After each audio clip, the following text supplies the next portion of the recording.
Right, so the news coming from Fabrizio Romano is that Chelsea are in advanced talks on personal terms with Javi Simons and that the player is very keen on a move to Stamford Bridge. Now, I am a day or two late to the conversation here, and I'm really, really sorry, guys. I'll tell you the truth, I'm moving, and it's been manic. But that means that we have got a lot to get through. So we're not just going to be talking Javi Simons. We are going to be talking Hato. We are going to be talking Nicholas Jackson to Manchester United and so much more. So let's get into it. But people, before we do all that, welcome to the Joey Knight podcast. If you are new around here, please subscribe to the channel if you like the content and you want to see more from myself. Or if you are one of the 50%-ish regular viewers that are watching every single one of my videos but aren't subscribed, please do subscribe. It really, really helps me out. Let's get back into the video. Right, Javi Simons. I'm quite excited about this one, but then again, I am excited about every single player normally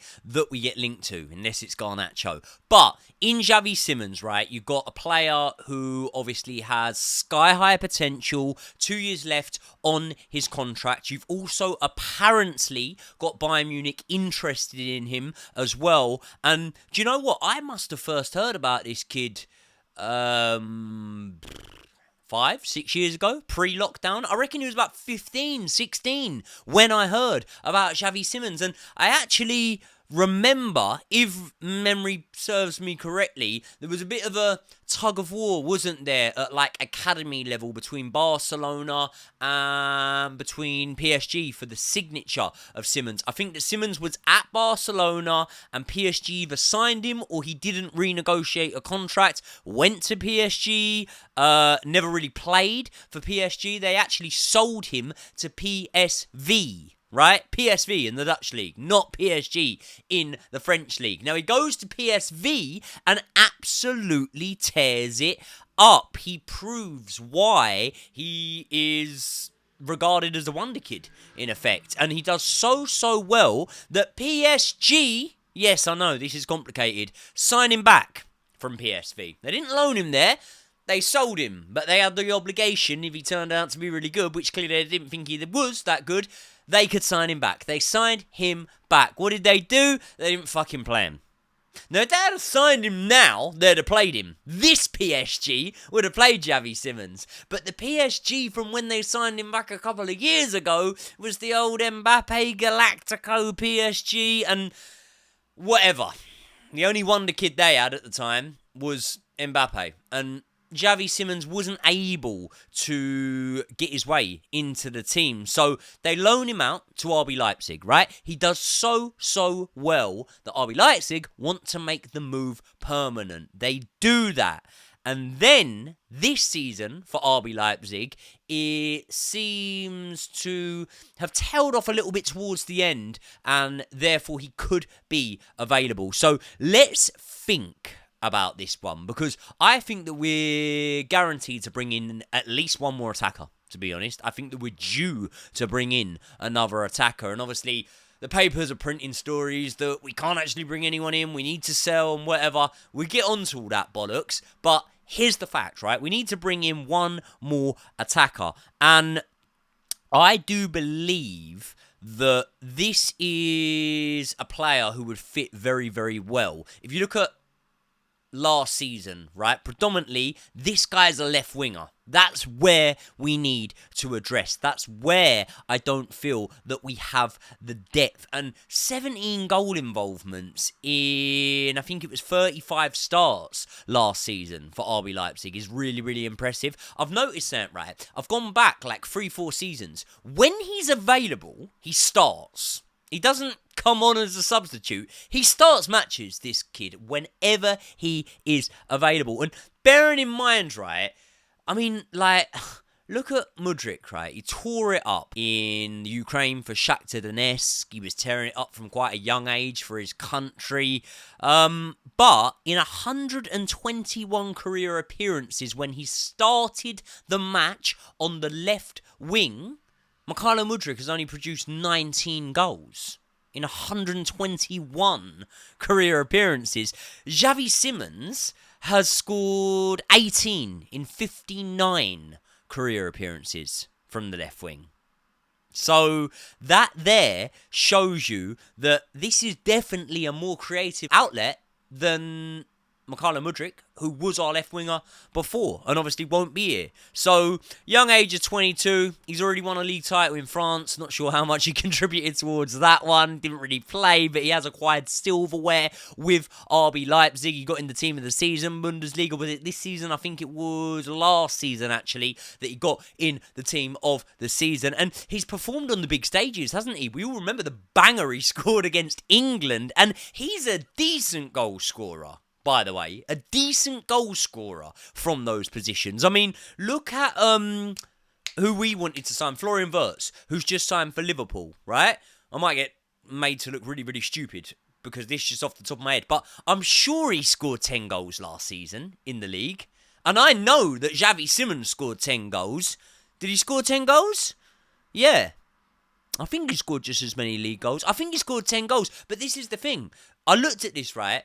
Javi Simons didn't play that many games in the league last season. He started every game he was available for, but he didn't play all that many games. I think Florian Wirtz played about 9 or 10 more games than Javi Simons. And Wirtz did get more assists, I'll admit that. But Wirtz also finished second in the league for Bayer Leverkusen.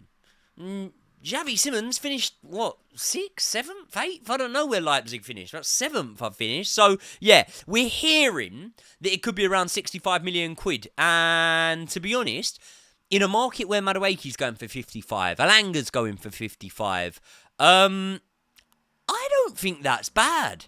In fact, I think that 65 million represents a market opportunity where an asset actually should be valued higher. It kind of makes me ask the question, why isn't he valued higher? You hear little bits and pieces about, bad attitude in the changing room. I don't buy into all of that. I really don't buy into all of that stuff all that much. Heard it about Sancho. Never saw it. So, yeah, I think he's looking at about 150 grand a week in wages. Tell me if I'm wrong there. I know he's on about 100 at the minute, 110. So you would imagine, it would make him one of our higher paid players, but it would fit within our wage structure at the higher end. And if he was one of our higher performers, then we wouldn't lose any sleep over it. And ultimately, what it means is that if we bought in Javi Simons, then we're probably not going to bring in Morgan Rogers. And I really like the idea of Morgan Rogers, right? But the price tag from Aston Villa is pretty high. The Premier League are pretty suspicious about that price tag being so high. And therefore, the Premier League are sticking their nose where it's not wanted, which is in Chelsea and Aston Villa's business. Okay? If we value Amari Kellerman at 120 million, that's what we value him at. No dodgy dealings here. Okay? No dodgy dealings. But I'm about to give you some information that may make this deal more lucrative and more likely to happen, and that is that RB Leipzig are interested in Kane Chukwuemeka, who's obviously just gone on loan in their league, and they've seen him play for Borussia Dortmund and play well when he's had the opportunity. Now that could be something that significantly brings down the fee for a Javi Simons. Gets Kane Chukwuemeka off the book, which isn't something I'm happy about. I rate him. I think he's a very, very good player. But he's going to want to play first-team football. There'll be an opening there for him at RB Leipzig. And it's a club where many, many players have gone and then gone on to be sold on for a lot of money. So at the age Kane Chukwuemeka's at, I think he'd back himself to do a season, maybe two at Leipzig, and then get a big move. It almost suits everyone, doesn't it? And speaking of Dutchmen that could be coming through the door, let's move on to Jorrel Hato. It's spelt Jorrel, but I'm being told it's pronounced Jorrel, okay? So don't tell me off with the old Jose stuff that I've been told off before, yeah? I don't know. But media outlets, including that of Sky Sports News, have today broken that Chelsea are in talks with Ajax over the Dutch centre-back's signature. And at first I wasn't sure, because you've just heard the word centre-back. This guy's not a centre-back. I don't know why the papers are reporting it as being a centre-back. He's a left-back. He's not much taller than me, and I ain't very tall. Do you know what I mean? This guy's Martinez levels of height to be playing at centre-back, so I don't think he is a centre-back, although you would see from his career he has played there a fair bit. But just to quash any confusion straight away here, this guy will be a left-back for us, right? Last season, he played 2 games overall in all competitions at centre-back. He played 46 games in all competitions from left-back. So that's exactly where he will be. And 19 years old, so realistically, you'd probably understand that he's not going to be a first-teamer. Not going to be a first-team starter straight away, especially not ahead of Cucurella, but you will get plenty of game time. One of Chelsea fans' main frustrations, would you call it? Or, I don't want to use the word frustration because it wasn't frustrating in the end. It worked out really well for us. But one of the things we were most worried about was Cucurella. But Cucurella was getting ran into the ground last season. Used at every possible opportunity. And why is that? Because he's fucking brilliant. But we need cover for him. And we had no cover for him. The only cover we had for him was Malo Gusto, who would go over there and be out of position. And I rate Malo Gusto. I think he's a good left back. But this guy is an actual left back. And he's very, very good. He's wanted by some of the top clubs in Europe. And do you know what it is, right? There's 2 ways of looking at it.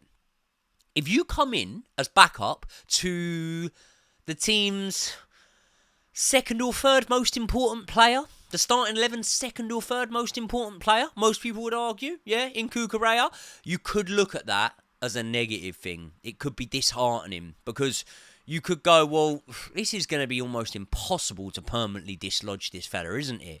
But you could spin it and you could say that if you are his backup and therefore you have the opportunity to be the man that stops everything going to shit when Cucurella comes out the team, hypothetically, I hope it doesn't happen, but if there was an injury, a suspension, anything like that, almost in the way that Malo Gusto did it when Reece James came out the team under Pochettino, if you can be the man to hold the fort, you will be held in very high regard. And also, yesterday, happy birthday to the absolute legend, Marc Cucurella. He turned 27. And by Chelsea standards, that's ancient, right? So, I have no doubt that Cucurella can play at the top level for 5, 6 seasons. And he should do, because this boy is not going to retire from club football until he's got a Champions League and a Premier League winners' medal, which he will win with Chelsea. But 27's 27. And 19's 19. So whoever comes and plays backup, if you're a young player, you got to look at things and you got to go, okay, I'm going to get game time. They're going to go deep in the Champions League. They're going to go deep in the domestic cups, and they've got Premier League games. I'm going to get game time here, 100%, right? But by 30 years old, 31 years old, right? And this kid's 23, coming into his prime. Cucurella's going to be either tapering off or they're going to be sharing the minutes a lot more than they are right now. So back yourself.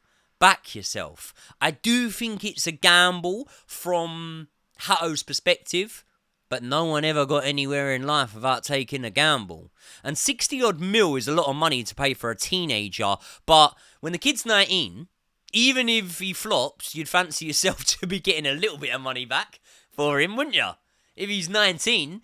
And I mean, we spent more than that on other players. Joao Felix, Mudryk, every fucking other gamble. So let's just roll the dice. Now, the problem that Chelsea apparently face, and I've told you before, is all these sort of doomsday articles that Chelsea could be in a bit of financial trouble and Chelsea need to sell players if they're going to be able to buy anyone. Not too sure. Not too sure about that. But let's go along with your narrative. Let's go along with it. Well, I'll just do a brief little recap here for you on that front. Renato Vega closing in on a move to Atletico Madrid. Nkunku has several clubs interested and is almost guaranteed a move this summer, according to Fabrizio Romano, with Chelsea looking to be willing to budge on their asking price for him. And then you've got Sterling. Now, he could be on the move, with Chelsea also willing to budge on the asking price. Apparently, it's now down to about 20 million, and therefore he is drawing interest interest from England, from Germany,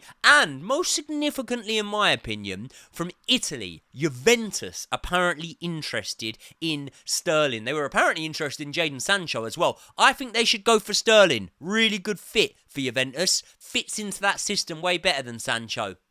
Just take my word for it. Take my word for it. But with Madueke, Petrovic, Kepa, loads more that we've already acquired fees for, right? Over 110 million in fees we've acquired already. And then over 200 million if you include the money that we acquired from the Club World Cup. Plus, obviously, we sold the women's team, the training ground, the car parks to ourselves. So I think that you should just mind your own fucking business, basically. But even if you're not going to mind your own business, just listen to this. Dasasi, Chilwell, Badiashile, Gilchrist, Ugochukwu, João Felix, Broha, Datro, Fofana. None of these boys are going to feature for us next season. And therefore, they are all available for transfers. If we even sell half of these boys, even if we sell them all on the cheap, we're laughing financially. So don't worry. Don't worry. But there's a name that I haven't mentioned there and that we do need to speak about. And that, my friend, is Nicholas Jackson. Because Sky Sports are also reporting that Chelsea have set an asking price between 80 and 100 million for Nicholas Jackson and that Manchester United are interested. Now. This is funny, isn't it? Because I remember having a debate on the kickoff, and we were speaking about whether Nicholas Jackson was a better player and a better signing than Højlund. Now, obviously, that debate is no longer a debate. It's just a statement and a fact, right? Of course he's a better signing than Højlund. Højlund couldn't score in a brothel, mate. But Nicholas Jackson for Man United, how do I feel about that? Well, 80 to 100, obviously the 100 would be if we were to sell him to a rival, I'm guessing. 80 would be if we were to sell him abroad. I don't think many teams abroad would pay 80 or could afford 80. I think that the 100's unrealistic, so I think that 80 would be what it would be to a rival, if I'm completely honest. So then you've got to ask yourself, would it be a mistake? Would it be a mistake to sell Nicholas Jackson to Man United? I think it could be. It could be. But there's ways of looking at things, aren't there, right? Does Nicholas Jackson level up Man United enough that it harms Chelsea in any way? No. Not over a 38-game season and not over the 2 games that we're guaranteed to play against them next season. I don't think. But I have always said that I've always thought that Nicholas Jackson is a player that has a very high ceiling and could go to a very high level. So, I don't know. I think he'd be good for Man United. I think he'd be better than Højlund and Xerxes for Man United. But, again, the pressure is going to be massively on him. More so than it is at Chelsea. And pressure's something that he's been accused of crumbling under a couple of times, or a lot of times, in front of goal. So will that get any better for him at Man United? I don't know. Development-wise, I'm not sure, man. I'm not sure. So many players just leave Man United. I mean, Scott McTominay, look how good he's been after leaving Man United. Anthony. Even Sancho was really good for Chelsea in comparison to how he was for Man United. You know? So if Jackson's meh by Premier League standards for Chelsea, even though I understand he's meh, but I actually think you're wrong. And actually, he's you know? He's not but he's not meh, you know? But I think for Man United, he could be meh. And that's a great way of sort of summarising it. Really intellectual, in my opinion. Look, I think that Maresca is looking at having a more fluid and interchangeable front line this coming season, much like Man City had during his time when he was working there. Obviously, academy setup and whatnot, but their first team had. And I think that means that Liam Delap, even though he's took the number 9 spot, is not necessarily a starter for us. Not necessarily. I think that there's certain games where you're going to go with a spearhead attack led by Liam Delap.